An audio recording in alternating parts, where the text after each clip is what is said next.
Welcome to Iberian Sun, the World Cup edition. Today we won't be playing any Lusitania Lourosa games. Instead, we are covering the entire World Cup 2022 in Qatar.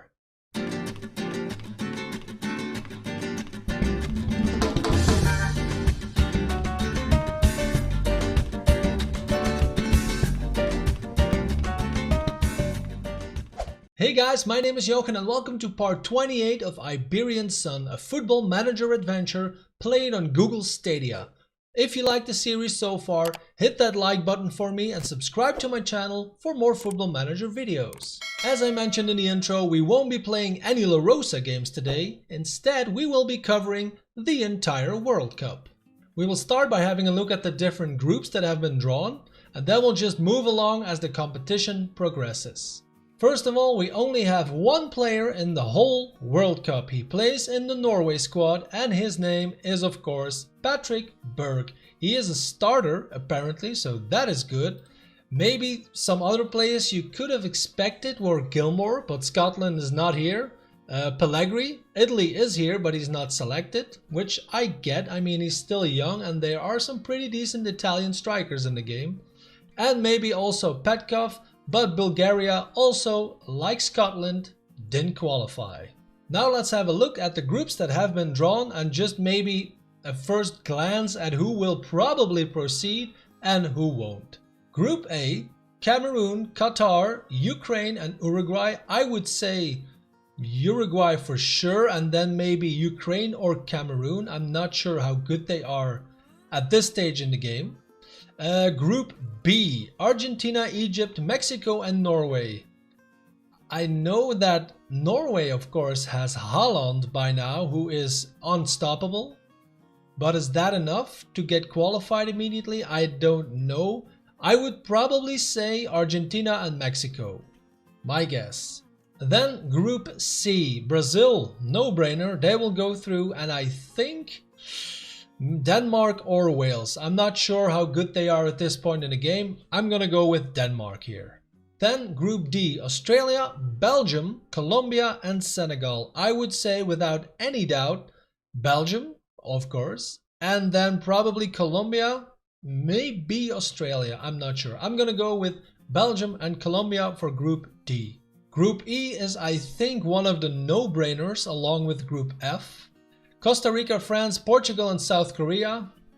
France and Portugal, I mean, sue me if they don't get qualified. Group F, Chile, Germany, Jamaica and Spain. Same story as Group E, Germany and Spain, no-brainer. Then Group G, Croatia, England, Ivory Coast and USA. I think by now USA also has a pretty decent squad, but I still am going with Croatia and England on this one. Ivory Coast is always a surprise. I think didn't they win the World Cup under 17 a couple of years ago? We are now in 2022 in game, so maybe those guys are all grown up and whatnot. So maybe they could cause a surprise, but I would still say Croatia and England. And then the last group, Group H, Algeria, Holland, Italy and Japan. I would say the same story as Group E and Group F, a no-brainer, Holland and Italy. Now I am going to fast forward the game until the last day in the group phase, so we can see in each group which teams qualify and which teams don't, and maybe some surprises will happen. We will see. First up, Group A, Ukraine and Uruguay have 4 points out of 2 games, Cameroon and Qatar have 1 point. As you can see, Qatar is playing Cameroon and Ukraine is playing Uruguay on the last game day. In Group B, we have the exact same situation. Norway and Argentina have 4 points out of 2 games. Mexico and Egypt have 1. Argentina is facing Norway and Egypt is playing Mexico. Let's find out. So the verdict in Group A, and an immediate surprise, I would say, Uruguay is out of here. Qatar, I expected that. Uruguay, not so much. Ukraine and Cameroon have qualified for the knockout round. In Group B, we have maybe the more expected result, to be honest. Argentina and Norway are proceeding to the knockout round. Mexico and Egypt are out of here. In Group C, it's not even necessary to wait for the last game day. Brazil and Wales have won their first 2 games, and so they are automatically qualified for the knockout round. Denmark and Iran, not so much. Group D, however, is not that clear as Group C. We still need to wait for the final game day. Only Senegal is through, and that is insane, if you ask me. Belgium is playing Senegal, and Colombia is facing Australia. Let's find out how this ends. Well, we needed Romelu Lukaku to score the equalizer in the 71st minute. If he hadn't done that, we would have been kicked out of the World Cup in the group stage. I don't think so. So, quite rightfully, Senegal and Belgium are through in Group D. In Group E, no need to wait for the final game day. Like I mentioned, pretty much a no-brainer. Portugal and France have won their first 2 games and are proceeding to the knockout round. And I expected Group F to be the same, but it's the exact opposite actually. Everything is possible here. Spain has 4 points, Germany 3, Jamaica 2 and Chile 1. The final games, Chile versus Spain and Jamaica versus Germany. So I am guessing Spain and Germany win their game and they will both qualify. Let's find out. Well, Spain did their job. They won 3-0 to Chile, but Germany drew against Jamaica. Didn't really matter. Spain and Germany are through. And now for the final 2 groups in the group stage. Group G with England, Ivory Coast, Croatia and USA. I'm not sure if USA can still qualify for the knockout round, but basically everything is to play for. Croatia will face England on the last day and USA is playing Ivory Coast. Group H may be the most bizarre standings after 2 games. Algeria and Holland are virtually through. Italy and Japan are not. And I think, well, Japan can't qualify anymore. Algeria is playing Japan, so I think there is a pretty good chance that they will win. And then Italy is out. Or Italy beats Holland and then Holland is out. Everything to play for. Let's find out. Well, Marcus Rashford is the hero of the freaking day.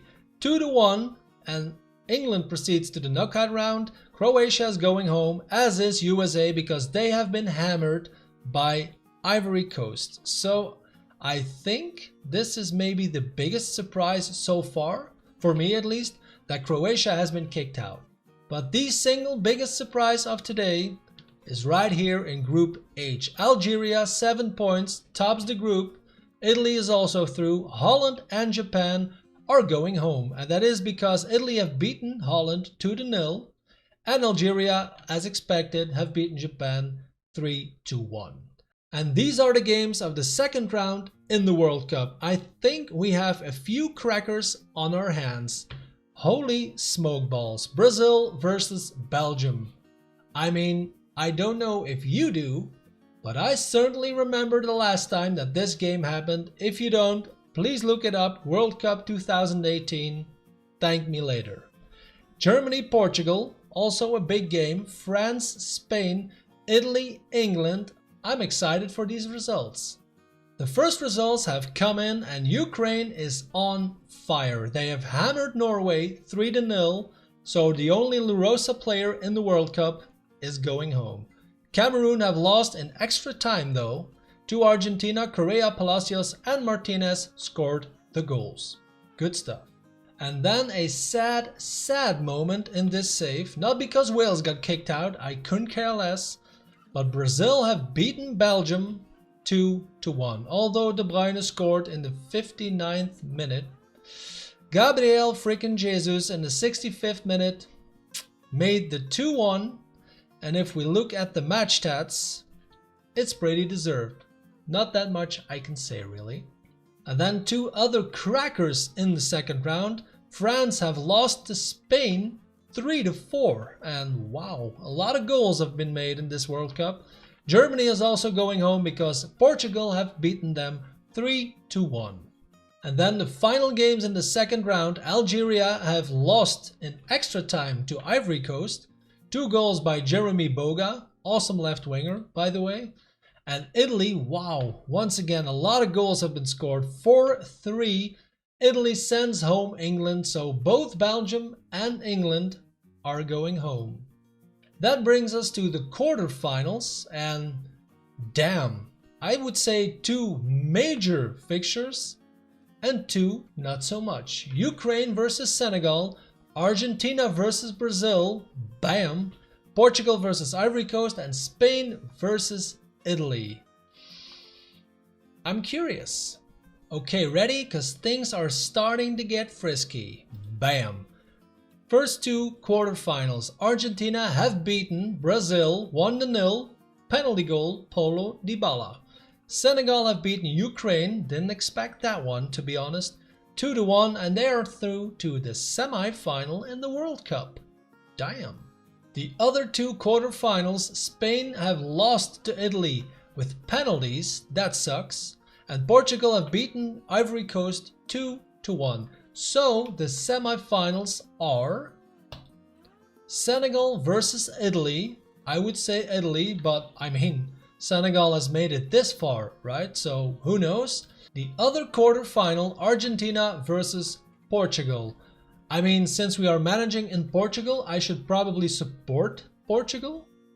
But I just checked and Lionel Messi is of course still in the Argentina squad, so how can you say that Lionel Messi doesn't deserve to win the World Cup? Let's find out. The first semi-final, a pretty clear result if you ask me. Italy has butchered Senegal 4-0, including a goal from Sandro Tonali, who is one of the best midfielders in the game, period. Second semi-final, Argentina 2, Portugal 3. So this means no World Cup for Lionel Messi, possibly a World Cup for Cristiano Ronaldo. Oh, drama.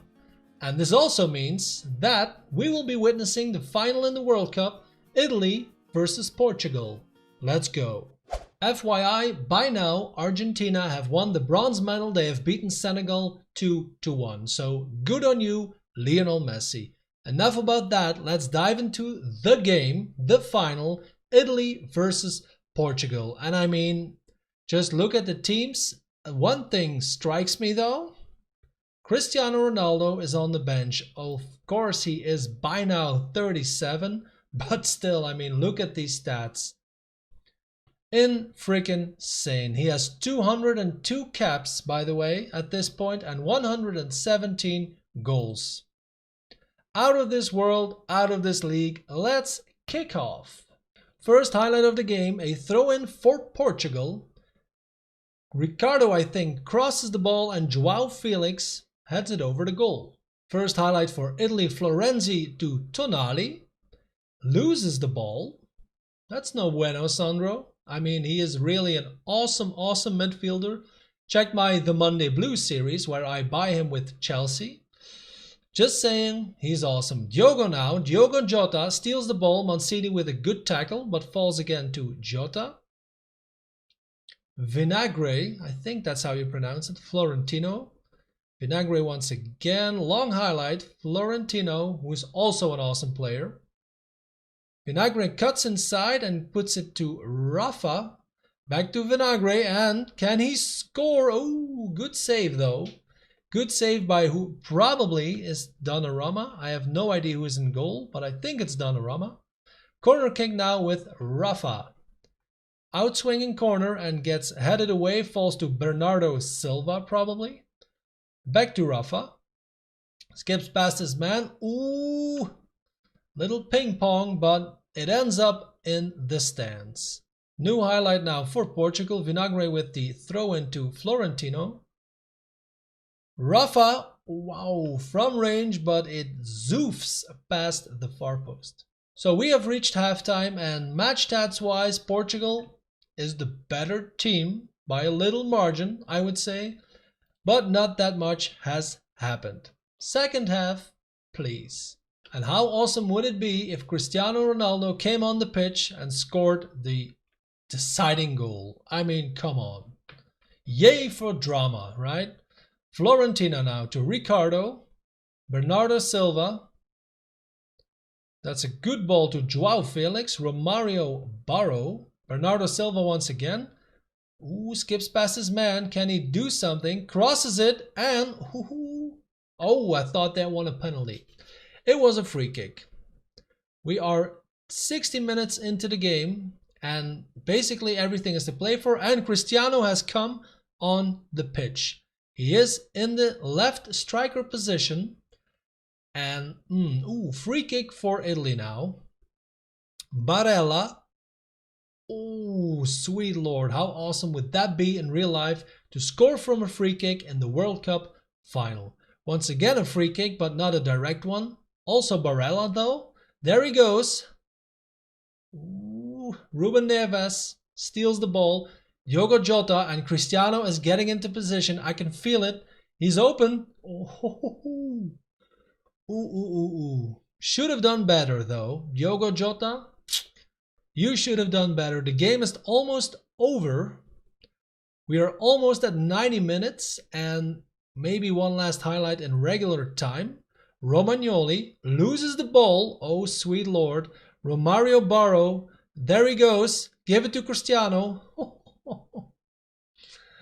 Vinagre now with the ball to Bruno Fernandes, who is booked. Vinagre gets it once again. That's a bad ball, really, but falls to Romario Barro. Ricardo is all alone on the right-hand side of the pitch. Crosses it. Bruno Fernandes maybe from range? No. To Vinagre. Can he get a cross in? Ruben Neves. Holy smokes. Hits the post. Jorginho now to Barella. And I think unless they squeeze out one last attack, but I think that is going to be it. Let's go to extra time. I mean, match stats wise, Italy has more possession. But apart from that, Portugal is still, I would say, the better team. Yellow cards 4 versus 0. Start extra time, please. Corner kick for Italy. Lazzari, outswinging corner. Ronaldo heads it away. Falls to Chiesa, awesome right winger. Ooh, Romagnoli picks up the lost ball to Pellegrini. Gets the cross in, but Vinagre heads it away. Falls to Barella, and I think he's going to shoot. Bam! Okay. Diogo Costa without that much effort. New highlight, a throw-in with Lazzari for Italy. Falls to Chiesa. Vinagre intercepts. He is playing a good game, that Vinagre guy. Diogo Jota now, and he has something to make up for. Ooh, Cristiano gets battered. I think Cristiano got battered, and otherwise he would be in front of goal. So I am not sure the referee did very well on that. But who am I? Start extra time, second half.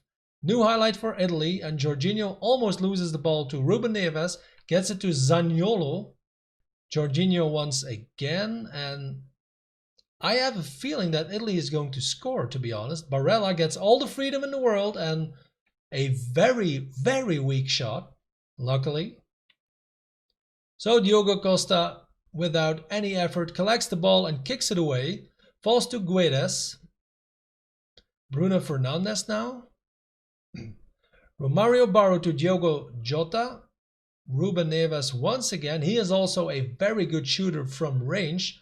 So maybe there is Ronaldo. There's Ronaldo. Hits the post. That's offside, of course. Yes, sir. A new highlight, Romagnoli with the ball. You can feel the suspense, can't you? Donnarumma kicks it to Pellegrini. Jorginho, good pass to Bonucci.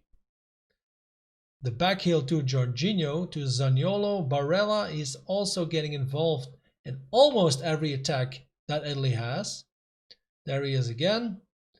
That's an awesome ball to Lazzari, I think. And there he is. Leonardo Bonucci. Is that like the old defender? That he is. 35 years old. Scores probably the deciding goal in the World Cup final. Hashtag jealous much. Let's have another look. Barella, like I mentioned. Very good player. I don't really know him, to be honest. Lazzari crosses it, and then Bonucci is wide open, and he is a good header either way, so scores the 1-0, and Italy is probably going to become world champions. 1 minute left, and I think that is it. There you go. Italy have beaten Portugal, and they are World Champions 2022. Good on you, Italy. To finish off the episode, let's have a quick look at the awards at the World Cup 2022. Best goalkeeper, Donnarumma, of course. Best player, Sebastiano Esposito, and to be honest, he is probably the reason why Pellegrini is not in the squad. Although I'm not sure, but I think it is exactly like that. Ruben Neves in second place and Manuel Lazzari in third position. Best young player, same guy, of course, since he is only 20 years old. The Dream Team, Donnarumma in goal, Guerrero, Romagnoli, Bonucci, and Lazzari. As the back four in midfield, Pellegrini twice. They're probably two different players. Luca Pellegrini and Lorenzo Pellegrini, Barro and Correa, and also Diogo Jota and Esposito as the two strikers. Goal of the tournament, Hirving Lozano for Mexico. Let's just have a look at that goal. So Lozano collects the ball on his own half, and is it simply a dribble? Not even a dribble really, he can just march on. I mean, if that's the best goal, okay. Close please. What else have we got? Golden Boot, of course, and obviously Sebastiano Esposito, 7 goals, which is quite okay. Look at the goals from the other World Cups. 7 goals is quite okay. Jeremy Boga in second position with 4 goals. And Everton, awesome Brazilian left winger, in third position also with 4 goals. So that was it for the World Cup 2022. Now, in the meantime, we have played some friendlies at home.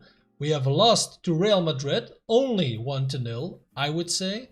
And then we have beaten Sampdoria and Heerenveen 1-0 and 3-0. We will be back in the next episode with 2 games, of course, one of which will be the PT Cup game. I still don't know my opponent. And probably the Rio Ave game, since they are in 4th position. Should be a tight game, especially since we are at home.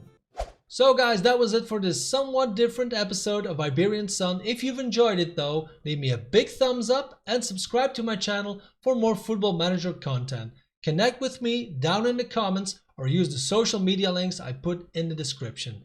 I thank you for watching and I will see you very soon.